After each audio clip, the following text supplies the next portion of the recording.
Sachin Soni ji, USA से। राधे राधे महाराज जी। राधे राधे महाराज जी। महाराज जी, आप कह रहे हैं कि आप और इनकी धर्मपत्नी दोनों अमेरिका में रहते हैं और एक कंपनी चलाते हैं वहाँ। महाराज जी, आज मैं जो भी हूँ वो अपने माता पिता के श्रम और त्याग से हूँ। महाराज जी कह रहे हैं कि आपका एक बेटा है, बट अभी इनको बहुत ज़्यादा घबराहट हो रही है कि माता पिता सास ससुर की सेवा का अवसर जब मिलेगा तो अपने बेटे की पढ़ाई को देखूं या उसके भविष्य को देखूं या माता पिता की सेवा करूं, और माता वो कैसे पिता की निभाऊं। सेवा को भी देखना है और बेटे के भविष्य को भी देखना है। दोनों बातें अति आवश्यक हैं।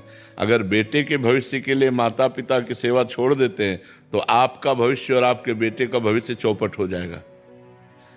अगर माता पिता की सेवा कर रहे हैं और बेटे के भविष्य को छोड़ रहे हैं, वो ठीक नहीं, क्योंकि आपका कर्तव्य है, वो भी कर्तव्य है। जैसे आपके माता पिता ने आपको पुष्ट किया, ऐसे आपको चाहिए अपने पुत्र को पुष्ट करना। लेकिन जिन माता पिता ने आपको पुष्ट किया, उन माता पिता की वृद्धावस्था आने पर या सास ससुर की अवस्था आने पर हमको जरूर सेवा करनी चाहिए। अब ये आपको बैठालना है कि आपको माता पिता के पास रह करके बच्चे की सेवा करनी है या माता पिता को अपने पास रख करके बच्चे को पढ़ाना। ये आपको देखना पड़ेगा कि आपको सुविधा क्या पड़ती है, माता पिता को सुविधा क्या पड़ती है। पर लेकिन कर्तव्य दोनों को पालन करने का है।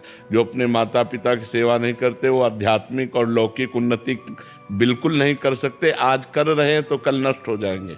उन्हीं की कृपा से है। हाँ वही, यही बात नहीं। हम सोचते हैं कि उन दिनों के लिए सोचो जब आप लघुशंका और शौच करने का भी ज्ञान नहीं रखते थे, गोदी में ही शौच कर दिया, गोदी में ही लघुशंका कर दिया। कभी हमारे को माता ने इस बात के लिए पीटा नहीं और दुलार ही किया।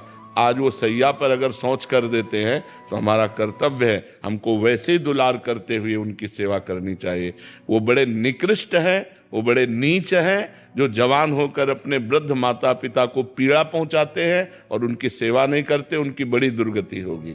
इसलिए मातृदेवो भव पितृदेवो भव, ऐसा हमारा वेद कहता है। वो साक्षात भगवान है, ऐसे भाव से आराधना करनी चाहिए। परीक्षित जी।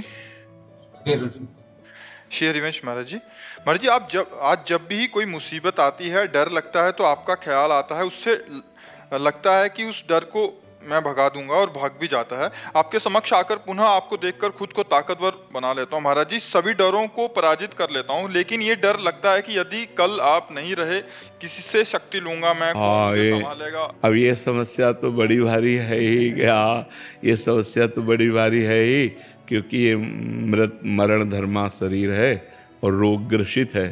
तो अब इतने भारी रोग से ग्रसित है ना कि इसको कहा नहीं जा सकता कि ये कल चलेगा। हो सकता है 10-20 साल चल जाए, हो सकता है 10 मिनट न चले। ऐसी बिगड़ी गाड़ी है, दोनों किडनी फेल हैं, डायलिसिस हो रहा है। तो अब ये तो है कि जब तक सानिध्य है तब तक। अब वैसे भी देखो, मोबाइल से देखना और फेस टू फेस देखना अंतर पड़ता है नहीं। तो अब प्रगट में जब हम किसी संत के सामने होते हैं तो हमको परमाणु भी मिलते हैं। मोबाइल से हम उपदेश ग्रहण कर सकते हैं, हमारा कल्याण का मार्ग प्रशस्त हो सकता है, लेकिन हमें परमाणु नहीं मिल सकते। परमाणु तो फेस टू फेस ही मिलते हैं। अब जैसे आप देख रहे हो, आप बैठे हो इस वातावरण में, तो जो भजन के परमाणु हैं, जो भागवतिक परमाणु हैं, जो धाम के परमाणु हैं, वो आपके अमंगल का नाश कर रहे हैं और आपके दिमाग में बैठकर पवित्रता का विस्तार कर रहे हैं। ये मोबाइल से तो नहीं होगा ना। वो तो प्रगट में तो अब कितने दिन भगवान को रखना है ये हमको भी नहीं पता है। सब लगा रहता है महाराज जी। हाँ, आपको ही नहीं, लाखों लोगों का ऐसा प्रश्न है। लाखों, कई लोग तो रो के बोले ऐसा।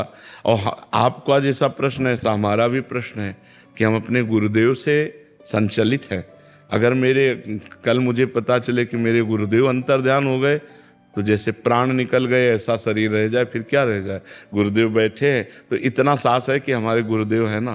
तो गुरुदेव एक बल है, गुरु एक तपस्या भजन उसका बल है। अगर वो मान लो ये तो आपकी श्रद्धा से हो रहा है, और वो अगर संकल्प कर ले, मान लो आप श्रद्धावान हो रहे तो आपकी बैटरी चार्ज हो रही है, और अगर वो अपनी तरफ से संकल्प करके आपको दे दें तो आप तो महाबलशाली हो जाएंगे।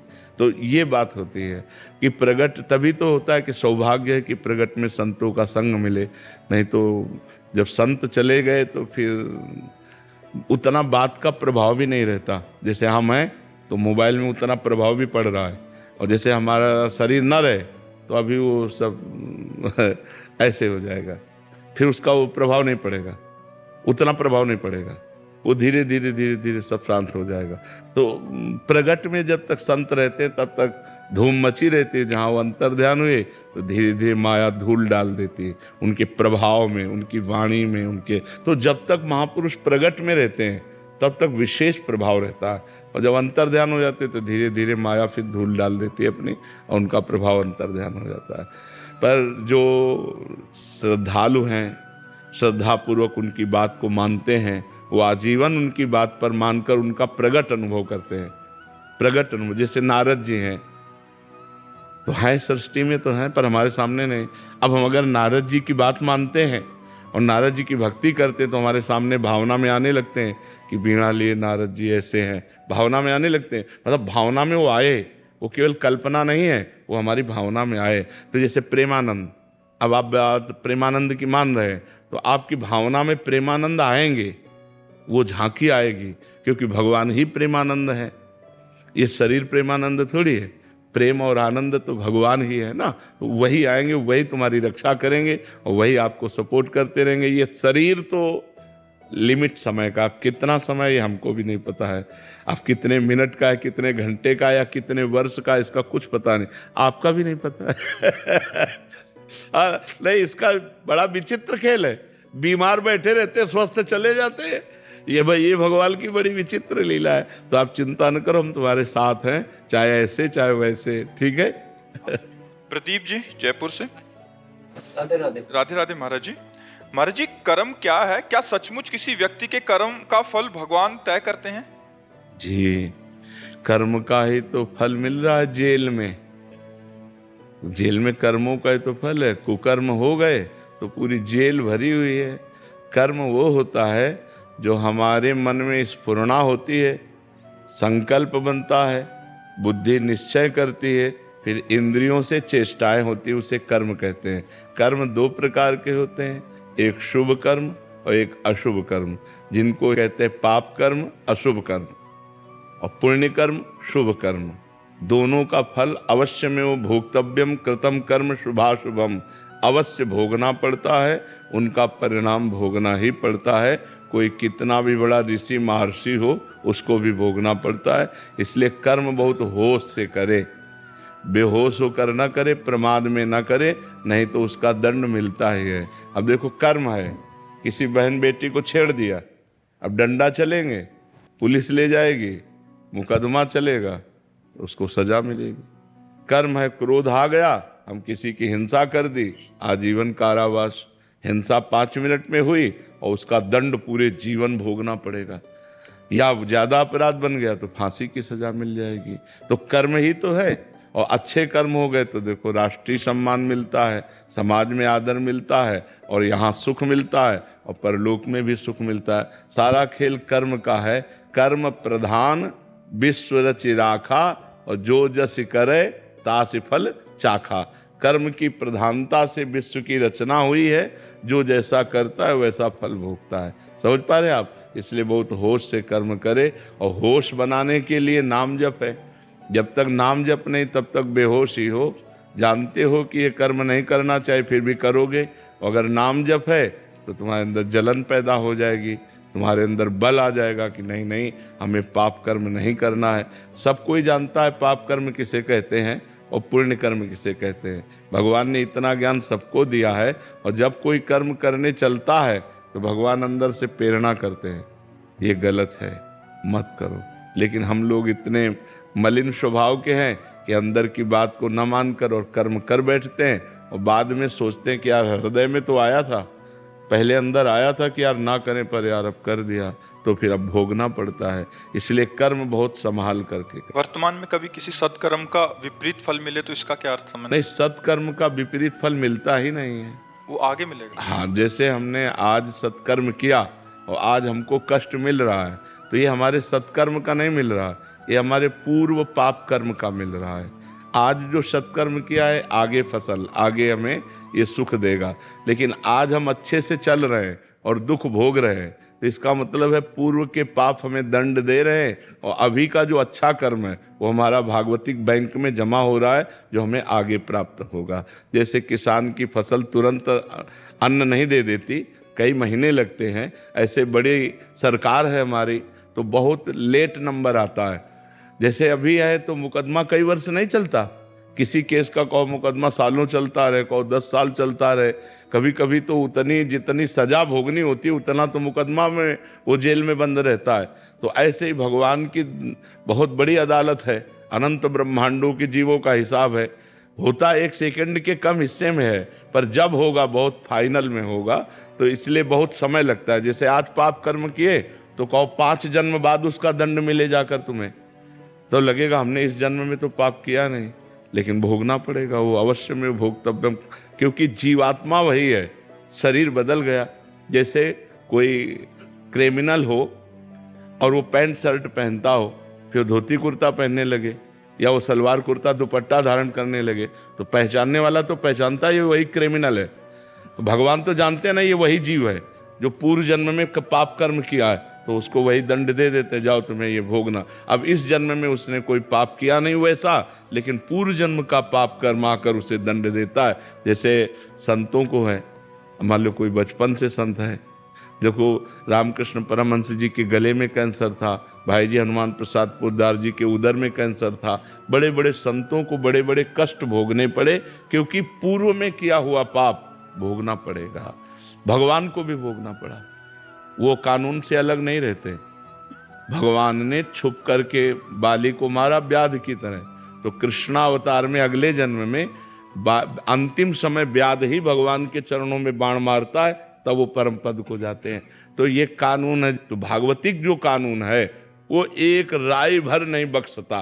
भारतीय कानून में थोड़ा धोखा हो सकता है कि वकील चतुरतावश दूसरा प्रमाण पेश करके और दोषी को बचा दे और निर्दोषी को फंसा दे, लेकिन हमारे भगवान के दरबार में किसी वकालत की जरूरत ही नहीं है, किसी गवाही की जरूरत नहीं।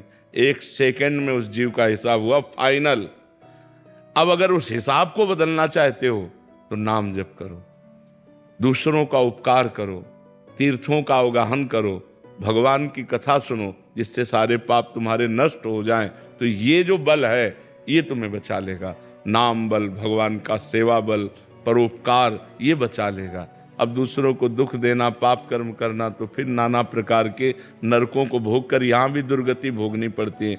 जैसे आपके पाप कर्म हैं पूर्व के, वो आप बहुत पढ़े लिखे हो, आप लाख उपाय करो आपको नौकरी नहीं मिलेगी, पढ़े लिखे डिग्री लिए घूमते रहो कोई। और कुछ ऐसे हैं कि आपसे ज़्यादा वो मंद बुद्धि के, वो ज़्यादा प्रवीण नहीं है, लेकिन वो निकलते चले जा रहे हैं क्योंकि उनका पुण्य बल काम कर रहा है। तो यहाँ पुण्य बल, अगर सुख चाहते हो तो पुण्य करो, चाहते सुख हो और करते पाप हो तो पाप का परिणाम दुख मिलता है। शराब पी रहे हैं, गंदी बातें बोल रहे हैं, गंदे आचरण, एक एक चीज का फल है आपका। अगर आप बातें बोल रहे हो तो उसका भी फल है। मनुष्य जीवन कर्मयोग के लिए भेजा गया है। आप 1 मिनट भी फ्री नहीं हैं। आप 1 मिनट में जो करेंगे आपके अंदर ही मन में बैठे हुए चित्रगुप्त तुरंत लिख रहे हैं। आपकी मन रूपी चिप में वो बिल्कुल सीन सहित जैसे चिप लगा दो ना तो पूरा टेलीविजन उसमें टीवी में आने लगता है। सब ऐसे सीन सहित चित्रगुप्त लिखते हैं। तो भगवान के सामने 1 सेकंड में पूरा वो चिप दिख जाती है, इसने क्या क्या किया जीव ने, बस उसको दंड मिलता है। इसलिए हर समय नाम जप करो, अच्छे आचरण करो, अच्छा भोजन पाओ, दूसरों का उपकार करो। यही मनुष्य जीवन है, यही देवत्व है। नहीं तो राक्षसी भाव में लोग विचर रहे हैं, अपने को धनी मानते हैं, व्यभिचार करते हैं, शराब पीते हैं, मांस खाते हैं, दुर्गति को प्राप्त होते हैं। पूर्व जन्म के पुण्य से आज धन है, लेकिन ये बना थोड़ी रहेगा, ये नहीं बना रहे। जहाँ पुण्य खत्म हुआ था सब नष्ट हो जाता है, सब नष्ट हो जाता है। तो ये है, हमारे कर्मों का फल हमको भोगना पड़ेगा। तो इसलिए हम भगवान का नाम जप करें, परोपकार करें, जिससे हमारा मंगल हो जाए। दिनेश खारी जी, राजकुमार जी, दोनों का महाराज जी एक जैसा प्रश्न है। महाराज जी आप कह रहे हैं कि कभी कभी मेरा मन नाम जप करते समय इधर उधर भटकता है और कभी कभी मुझे नाम जप करते हुए नींद आने लगती है। तो महाराज जी ऐसे में क्या करूं? दोनों बातों में सावधानी रखनी है। जब हमारा मन नाम को छोड़ करके जहाँ जाए वहाँ वहाँ से हटाकर नाम में लगाना है। ये सबका प्रश्न है, लगभग ये सबका प्रश्न है कि मेरा मन जब भजन में हम बैठते हैं तो भागता है। ये अर्जुन जी से लेकर बड़े बड़े साधकों का प्रश्न है। तो जहाँ जहाँ मन संसार में जाए वहाँ वहाँ से हटा करके हम नाम में लगाएं, या जहाँ जहाँ संसार में जाए वहाँ वहाँ हम भगवान को देखने की चेष्टा करें। इस वस्तु के रूप में भगवान, इस व्यक्ति के रूप में भगवान, इस स्थान के रूप में भगवान, क्योंकि भगवान के सिवा कोई नहीं है। इससे हमारा मन शांत होने लगेगा। जहाँ जहाँ जाए वहाँ से हटा के नाम में लगाना, या जहाँ जहाँ जाए वहाँ भगवान को देखना। और तीसरी बात, अगर हम कुछ नहीं कर पा रहे हैं तो नाम पर ध्यान दें। हमारे मन से सब कूड़ा करकट निकल रहा है, जो गंदी बातें हमारे मन में भरी थी वो सब डिलीट हो रही हैं नाम जप के द्वारा। ऐसी भावना करें तो मन निर्मल होकर, ये 3 साधन बताए, इससे मन आपका एकाग्र होने लगेगा। रही नींद की बात, तो भोजन पर ध्यान दीजिए। भोजन सात्विक होना चाहिए। प्याज, लहसुन, मांस, मदिरा, अभक्ष्य भोजन, ये सब अगर त्याग कर दोगे तो शतोगुणी भोजन और 6 घंटे की निद्रा। अगर आप जो नींद ले रहे हैं वो 6 घंटे तो होना चाहिए। स्वस्थ शरीर के लिए 6 घंटे आवश्यक है। तो अगर आप 10 बजे रात के सो जाएं तो 11, 12, 1, 2, 3, 4 बजे आपकी आँख खुल जानी चाहिए और फिर नींद नहीं आना चाहिए। अगर नींद आती है तो खड़े होकर भजन करना चाहिए, टहलने लगना चाहिए, ठंडा पानी रख ले मुख में, ऐसे डाल लेना चाहिए। नींद भजन में नहीं आनी चाहिए। नींद को नींद के समय में अच्छे से दे दो, 6 घंटा सोने के लिए दे दो, और इसके बाद फिर उससे लड़ाई लड़ो। फिर उसको मतलब आलस्य प्रमाद में समय नष्ट नहीं होना चाहिए। जैसे हमें बैठे नींद आ रही तो हम खड़े हो गए, खड़े भी हमें परेशानी हुई तो हम टहल रहे हैं, पानी मुंह में डाल रहे हैं, मुंह में पानी डाल के मुंह पोंछ करके फिर हम भजन में बैठते। लड़ाई लड़नी पड़ेगी तब नींद पर विजय प्राप्त होती है। तो दोनों साधनों को देखे। मन जो बार बार भागे तो इन साधनों को, और जब नींद आवे तो ऐसे। पर भोजन का सुधार कर ले। तमोगुणी भोजन पाने से फिर भजन में नींद आएगी। बासी नहीं पाना, बहुत लाल मिर्च नहीं पाना, बहुत तेल के नहीं पदार्थ पाने, और ये अभक्ष्य पदार्थ जो त्याज्य हैं उनको नहीं पाना। इससे सतोगुण बढ़ेगा। सतोगुण से नींद नहीं आएगी। नींद आती है तमोगुण से। निद्रा आलस्य प्रमादोत्तम तत्तामस मुदाहरतम। तमोगुण से ही नींद, आलस्य और प्रमाद की उत्पत्ति होती है। वही हमें परेशान करता है। तो सतोगुणी भोजन पावें और थोड़ा भोजन पावें। अब दबा के यहाँ तक भोजन पाया तो फिर तमोगुण तो हो ही जाएगा। अगर हमारा 8 रोटी से काम चलता है तो हम 5 रोटी में लावें धीरे धीरे। वैसे 24 घंटे में शोध किया गया तो 400 ग्राम अन्न से भरपूर स्वस्थ जीवन चल सकता है।